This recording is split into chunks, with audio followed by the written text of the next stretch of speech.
Hello students, today we will start lesson number 17 Independent India।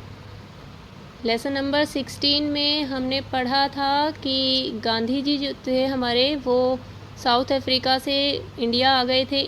तो इसी से आगे कंटिन्यू जो हमारा है, ठीक है, हमने 15 लेसन से हमारी जो फ्रीडम से रिलेटेड हमारे टॉपिक्स हैं वो पढ़ने स्टार्ट किए थे। 15 में हमने पढ़ा था कि क्यों ज़रूरत पड़ी हमें फ्रीडम की, कैसे करना स्टार्ट किया हमने, इसके लिए क्या क्या करना शुरू किया। 16 लेसन में था। 17 में किस तरह से हम आज़ाद हुए थे, ठीक है। आगे की जो कंटिन्यू हमारे जो हमने क्या क्या स्ट्रगल हमने किए हमारे पूर्वज ने, वो इस लेसन में हम पढ़ेंगे। So let's start reading. The year 1915 was a crucial year in the India struggle for freedom। 1915 जो साल था वो हमारे इंडिया के आज़ादी के संघर्ष के लिए काफ़ी महत्वपूर्ण साल रहा था। In this year Gandhi ji return to India from South Africa. इस साल गांधी जी साउथ अफ्रीका से वापस आए थे इंडिया। कौन थे गांधी जी, उनके बारे में डिटेल यहाँ पर है। Gandhi ji was born on 2 October 1869 at Porbandar, Gujarat. Gandhi ji का जन्म 2 अक्टूबर 1869 में गुजरात के पोरबंदर में हुआ था। He studied law in England. वो लॉ की स्टडी करने के लिए, कानून की पढ़ाई करने के लिए वो इंग्लैंड गए। After getting his degree he went to South Africa in 1893 for practising law. कि वो लॉ की डिग्री पूरी होने के बाद लॉ की प्रैक्टिस करने के लिए वो साउथ अफ्रीका गए थे 1893 में। मेन पॉइंट जो हैं अंडरलाइन करते जाएंगे आप इनको। गांधी जी देयर ही सा miserable condition of Indians. South Africa में जाकर गांधी जी ने वहाँ पर इंडियंस के साथ बहुत जो इंडियन का हाल था उसको देखकर वो बहुत उनको बहुत दुख हुआ। They were ill treated and humiliated by whites. और क्यों उन्हें दुख हुआ था, क्या हालत थे वहाँ पर इंडियंस के, भारतीय के साउथ अफ्रीका में, कि साउथ अफ्रीका में जो गोरे लोग थे वो लोगों के साथ बुरा बिहेव करते थे, उनको इंसान नहीं समझते थे वो। Gandhi ji started satyagraha which means insistence on truth. Gandhi ji ने इसके अगेंस्ट आवाज़ कैसे उठाई, उन्होंने सत्याग्रह आंदोलन शुरू किया जो किस पर बेस्ड था। उनका सत्याग्रह आंदोलन का क्या मतलब था कि सच्चाई का साथ देना। It was a method of non violent resistance. लेकिन इसके लिए उन्होंने कोई लड़ाई या झगड़ा नहीं किया, शांति से वो अपना सिर्फ सच का साथ देते, गलत को वो सहन नहीं करते। Gandhi and the freedom struggle. Gandhi ji और आज़ादी का संघर्ष। Gandhi ji achieved great success in the campaign in South Africa. और उनके इस आंदोलन ने, जो सत्याग्रह आंदोलन उन्होंने वहाँ पर चलाया था, उनको इसमें काफ़ी सफलता मिली। His experience in South Africa helped him a lot when he came back to India. और उनका जो तजुर्बा रहा था साउथ अफ्रीका में, वो जब यहाँ इंडिया वापस आए उस चीज़ की उनको काफ़ी सहायता मिली, क्योंकि वो ऑलरेडी देख चुके थे कि हमें इन लोगों से किस तरह से हैंडल करना है। Gandhi ji had travelled all over India. वो इंडिया के हर एक पार्ट में गए। He had seen poverty in which most of the Indians lived. उन्होंने लोगों की गरीबी को देखा, जबकि उस टाइम हमारे जो इंडियंस थे ऑलमोस्ट सभी गरीबी से जूझ रहे थे। He realised that as long as they were divided by religion and caste the British will remain more powerful. उन्होंने महसूस किया कि ये जो धर्म के नाम पर हमें बांटा गया है, इससे हमारे जो ब्रिटिश सरकार है वो और पावरफुल होती जा रही है। He asked the people not to follow the caste system. उन्होंने लोगों को बताया कि आप कास्ट सिस्टम को फॉलो मत कीजिए, ये जो धर्म जातिवाद पर हमारे बीच हम लड़ रहे हैं ये आप मत कीजिए ऐसा। The people were not united, but लोग एक साथ नहीं हुए, एकजुट नहीं थे वो। Gandhi ji decided that unity would be the most powerful weapon against the British Raj. उन्होंने डिसाइड किया कि ब्रिटिश राज के अगेंस्ट वो कौन से हथियार का यूज़ करेंगे, जो कि सबसे पावरफुल था एकता का, ठीक है, यूनिटी का, क्योंकि एकता में ही बल होता है। He also wanted a common language to link the entire country, और वो चाहते थे कि हम एक ही भाषा को अपनाएं पूरी कंट्री को बांधने के लिए। The British had no desire to give Indians the power to rule themselves. अंग्रेज़ नहीं चाहते थे कि भारतीय अपना खुद का राज यहाँ पर चलाएं। The people were against this attitude, और हमारे भारतीय इसी चीज़ के अगेंस्ट थे कि हम अपनी ही कंट्री में रहकर अपनी मर्जी से कुछ नहीं कर सकते थे। Gandhi ji started he silent protest movement. Gandhi ji ने अपना शांति प्रिय मूवमेंट स्टार्ट करने शुरू किए। He asked the people to break the British law. उन्होंने लोगों को कहा कि ब्रिटिश के जो नियम हैं उनको तोड़ो, उनको ब्रेक करो। Police arrested him. पुलिस ने उनको अरेस्ट किया इस चीज़ के लिए क्योंकि वो लोगों को उकसा रहे थे। And the protester were beaten harshly, और उनके जो प्रोटेस्टर थे उनको काफ़ी बुरे तरीके से मारा गया। जलियांवाला बाग मैस्कोर। जलियांवाला बाग का जो कांड हुआ था वो काफ़ी हमारी हिस्ट्री में, इतिहास में काफ़ी याद किया जाता है क्योंकि वो एक बहुत ही बुरी दर्दनाक घटना थी। The most serious incidents took place at Jallianwala Bagh in Amritsar on 13 अप्रैल 1990। और ये कब हुआ था? 13 अप्रैल 1919 को, ठीक है। क्या हुआ था इस दिन कि about 20,000 man, women, children had gather to celebrate Baisakhi, क्योंकि 13 अप्रैल हमारा बैसाखी का फेस्टिवल होता है उस टाइम। आज भी हम 13 अप्रैल को बैसाखी के रूप में मनाते हैं, लेकिन उस दिन भी लोग इकट्ठा हुए थे बैसाखी को सेलिब्रेट करने के लिए जलियांवाला बाग में, जो कि अमृतसर में है। जनरल डायर जो एक ब्रिटिश ऑफिसर था, decided to teach the Indians a lesson. उसने भारतीयों को सबक सिखाने के लिए क्या तय किया? He blocked the only gate of the Jallianwala Bagh and asked his army to open fire, कि उसने जितने भी गेट थे बाहर जाने के जलियांवाला बाग से उसने सभी बंद कर दिए, अपने सिपाही वहाँ खड़े कर दिए और उनको ऑर्डर दे दिया कि अंधाधुंध फायरिंग आप स्टार्ट कर दीजिए। लोगों को आइडिया नहीं था कि हमारे ऊपर ऐसे अटैक होगा एकदम से। तो 100 of civilians were killed and injured. बहुत सारे इसमें नागरिक मारे गए, बहुत सारे घायल हो गए। This incident shock the whole country, और इस हादसे ने पूरे इंडिया को शॉक में कर दिया कि ये अचानक से क्या हुआ। एकदम से उनके ऊपर ऐसे अटैक किया गया, जबकि अभी तक तो उन्होंने कुछ ऐसा करना शुरू भी नहीं किया था। वो सिर्फ अपना शांति प्रिय आंदोलन वो कर रहे थे, नॉन कोऑपरेशन मूवमेंट। और जब ये घटना हुई तो इससे हमारे सारे नेता, जो हमारे इंडियंस नेता थे, वो काफ़ी हर्ट हुए कि ये ब्रिटिश ने काफ़ी गलत काम किया। The whole nation was shocked at the brutality of the British, कि अंग्रेज़ों की इस क्रूरता के कारण जो ये उन्होंने काम किया था, सारा देश जो था वो शॉक था।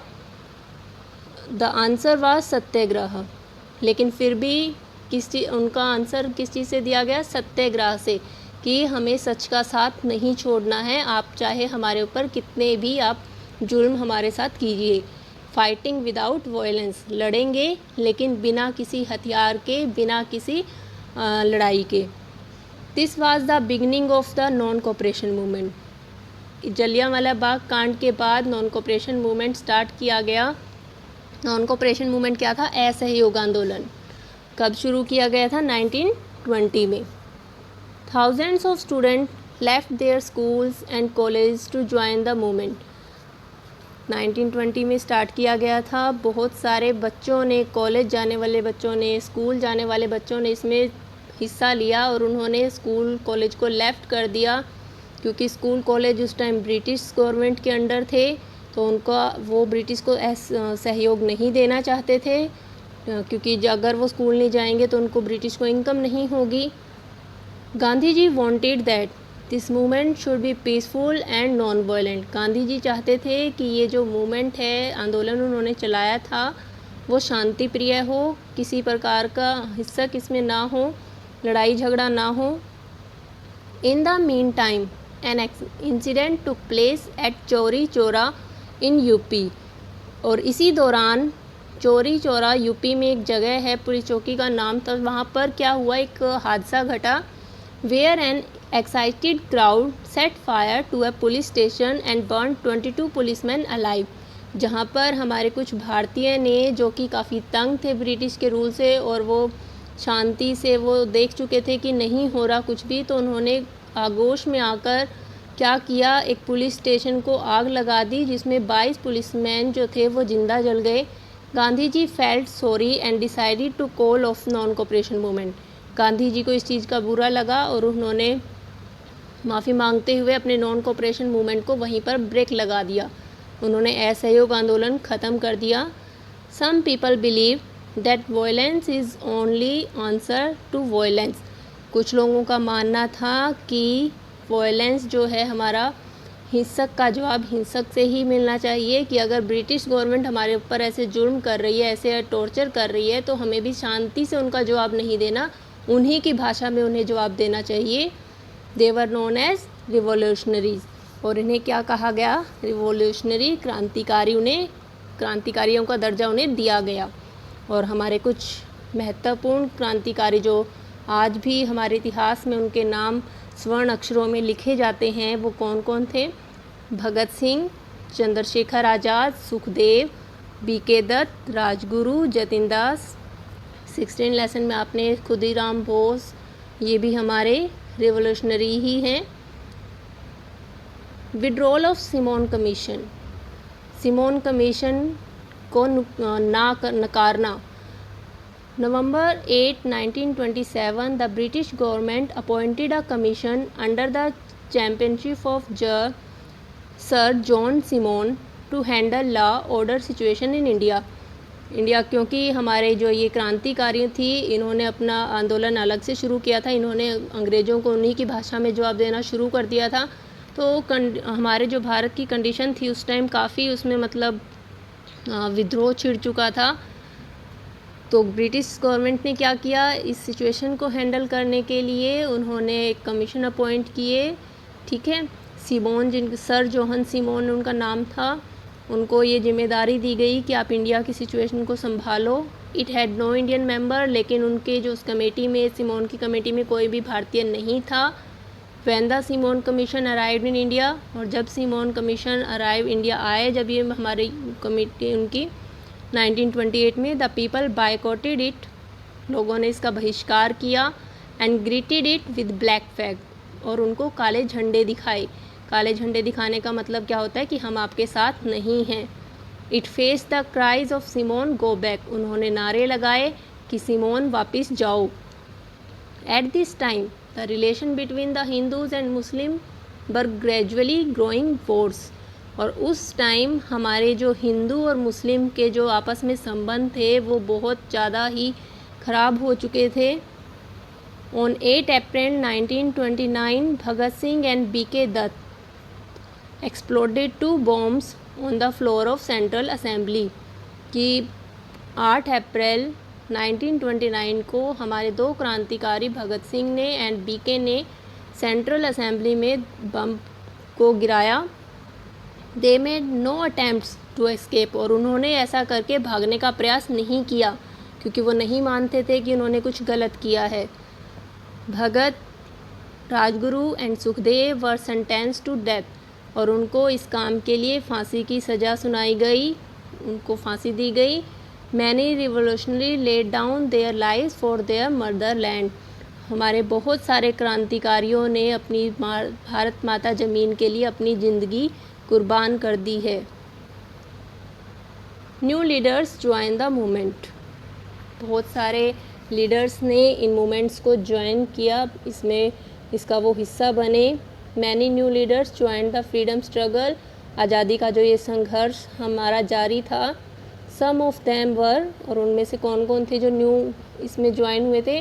Doctor Rajendra Prasad, Sardar Patel, Maulana Azad, Motilal Nehru, Jawaharlal Nehru, C Rajagopalachari, Chittaranjan Das, Mohammad Ali and Shaukat Ali. इन सब के नेम आप अंडरलाइन करोगे। They are also known as our freedom fighters. In 1928, Vallabh Bhai Patel led the farmer struggle against the British government at Bardoli. कि हमारा फ्रीडम स्ट्रगल तो चल ही रहा था, लेकिन वल्लभ भाई पटेल ने किसानों का भी एक संघर्ष शुरू किया। किसके खिलाफ? ब्रिटिश गवर्नमेंट के, क्योंकि ब्रिटिश गवर्नमेंट ने क्या किया था, किसानों पर पाबंदियां लगा रखी थी, काफ़ी उनसे कर वोट वसूलते थे, तो उसके अगेंस्ट उन्होंने अपना संघर्ष किया, आंदोलन शुरू किए। रिजोल्यूशन ऑफ कंप्लीट इंडिपेंडेंस की पूर्ण अधिकार। अब क्या था कि हमारा मेन गोल, हमारे जितने भी फ्रीडम फाइटर्स थे, क्रांतिकारी थे, उन सब का एक ही उद्देश्य बन गया कि पूर्ण स्वराज, कि हमें कोई ये नहीं कि भी हमारा अधिकार हो या कुछ हो, हमें अपने इंडिया पर हमारा ही अधिकार चाहिए, किसी और की हमें यहाँ पर ज़रूरत नहीं है। पूरे रूप से स्वतंत्रता। At the Lahore session in December 1929 the Congress decided that it would not rest until it would attain पूर्ण स्वराज। कि लाहौर में जो सेशन हेल्ड किया गया दिसंबर 1929 में, कांग्रेस ने डिसाइड किया कि हमें तब तक नहीं रुकना जब तक हम अपना पूरा अधिकार प्राप्त ना कर लें और कंप्लीट इंडिपेंडेंस, पूर्ण स्वतंत्रता ना प्राप्त कर लें।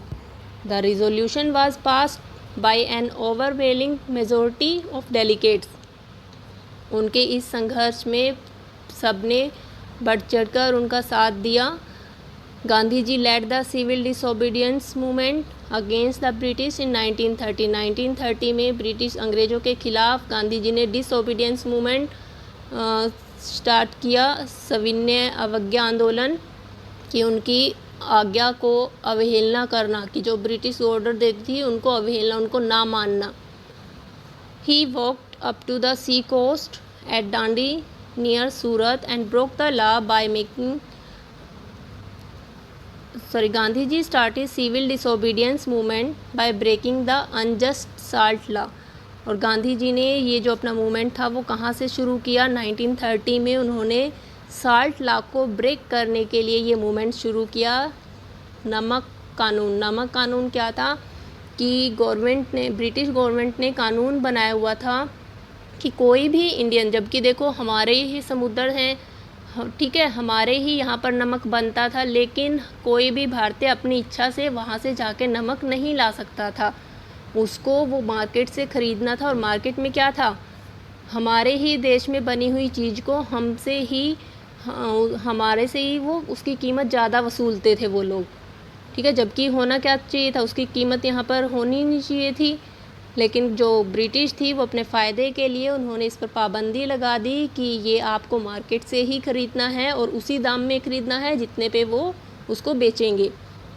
तो ये था हमारा साल्ट लॉ, और इसको तोड़ने के लिए, ठीक है, इस लॉ को ख़त्म करने के लिए गांधी जी ने सिविल डिसोबीडियंस मूवमेंट स्टार्ट किया 1930 में।